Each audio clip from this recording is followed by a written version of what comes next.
আমাৰ সাৰ্কেল অফিচাৰবিলাক নতুন মই আকৌ আজি অত্যন্ত মৰমেৰে নিজৰ ভাই ভণ্টি বুলি কথা কৈছোঁ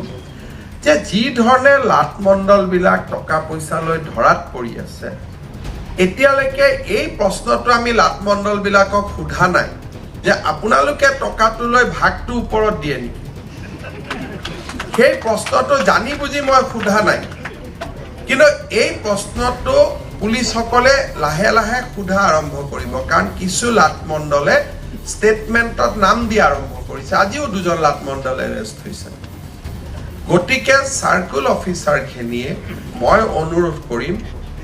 কাৰো কথাত বিশ্বাস নকৰিব নিজে ইনকুৱাৰী কৰি নিজে সন্তুষ্ট হৈহে ফাইল আগবঢ়াব মই মিছন বসুন্ধৰা বুলি কোৱা নাই কাৰণ আমি বহুত দিন চাকৰি কৰিবলগীয়া আছে এইটোতো বিগিনিং এই বিগিনিঙতে যদি আমাৰ উইকেট ডাউন হৈ যায় তেতিয়া আমি ক'ত জিকিব পাৰিম বোলে অপেনিং বেটছমেন গ'লো ভাল প্লেয়াৰ বুলি অপেনিং বেটছতে 0-0 দুইটা উইকেট ডাউন এইটোতো নহ'ব ক'ৰ পৰা আমি খেল জিকিব পাৰিম সেইকাৰণে ডিচি সকলকো মই অনুৰোধ কৰিম যে মাজে মাজে সাৰ্কেল অফিচাৰখিনিক লৈ আপোনালোকে মিটিং কৰি থাকিব মটিভেট কৰি থাকিব এজন অফিচাৰ বেয়া হৈ যোৱা মানে বহুত ইনভেষ্টমেণ্ট বেয়া হৈ যায় ট্ৰেইনিং দিয়া হয় বুজোৱা হয় এটা নিয়মত সজাই পৰাই তোলা সাধাৰণ মানুহৰ কাৰণে ভাল যে ই বেয়া কাম কৰিছে তাক খেদি দিয়ক খুব ভাল কিন্তু এনেকৈ খেদি দিয়াৰ পিছত সেই বছৰত আমি ডিচি গৈ কাক কৰিম সেই বছৰত আমি কমিশ্যনাৰ কাক কৰিম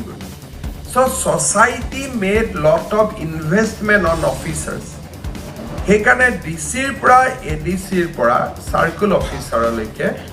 আপোনালোকে এটা পৰিৱেশ নিৰ্মাণ কৰিব কাৰণ যোৱা কেইটামান দিনত সাৰ্কেল অফিচবিলাকত বাৰে বাৰে পুলিচে গৈ মানুহ এৰেষ্ট কৰি থকাটোৱে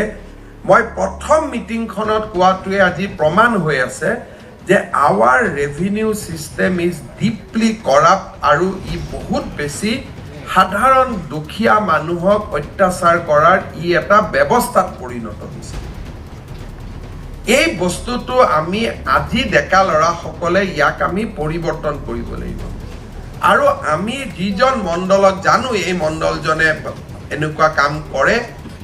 তেওঁকো চিনাক্ত কৰিব লাগিব ভাল কৰাজনকো চিনাক্ত কৰিব লাগিব ভাল কৰাজনক আমি লাগিলে দুটা বেছি কাম দিম বেয়া কৰাজনক ৰখাই দিম যোৱাকালিয়ে মই এজন পাইছোঁ মৰিগাঁৱৰ এজন মণ্ডল এজন তেওঁ কোনোবা ব্যৱস্থাৰ লগত জড়িত সেই ভয় খুৱাই পেলাই ডিচিয়েও তেওঁক একো নকয় বোলে ছাৰ তেওঁতো অমুক হাৰি এইটো মোৰ দাদা হ'লেও ধৰি ল'ব ইয়াতে কোনো কথাই নাই কাৰণ আমি গৰীব মানুহক ন্যায় দিব লাগিব এই মন্ত্ৰীৰ যদি লগত গাত লাগি থকা মানুহটো হয় দুখীয়া মানুহৰ পৰা যদি পইচা খোজে পটাক কৰি ধৰি লৈ আহিব এটোত কোনো টেনশনে নাই কাৰো নাম ইয়াত ড্ৰপ কৰা সিস্টেম নাইয়ে এইখন গভৰ্ণমেণ্টৰ যোৱাকালি মই মৰিগাঁও সুধিছোঁ বিজু হাজৰিকাই মোক কৈছে দাদা ই অমুক আৰে এইটো কেনেকৈ হ'ব এইটো সিস্টেম এইখন গভৰ্ণমেণ্টৰ নাইয়ে সেইকাৰণে আপোনালোকে খালি ন্যায় দিয়াৰ চক্কৰত থাকক আৰু নিজে অন্যায় কৰিলে মানুহে বেলেগ বেলেগ নাম লৈ থাকে ন্যায় দিব খুজিলে